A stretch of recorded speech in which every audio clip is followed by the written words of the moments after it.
Hello everybody, welcome back to TechTube. I hope you all are doing great. So today I am back with another tutorial video of how you can log in Canva with Microsoft. So to get started, go ahead and tap on the Canva application. Now you will be brought up with this type of screen interface on your mobile phone. Now on the screen, as you can see, there is different method or different ways to log in to Canva.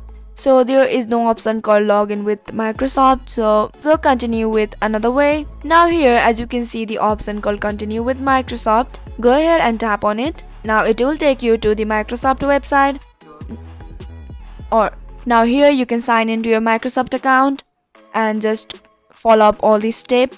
Now once you are done with signing in with your Microsoft, you will be automatically log into Canva with Microsoft. So this is how it is easy and simple.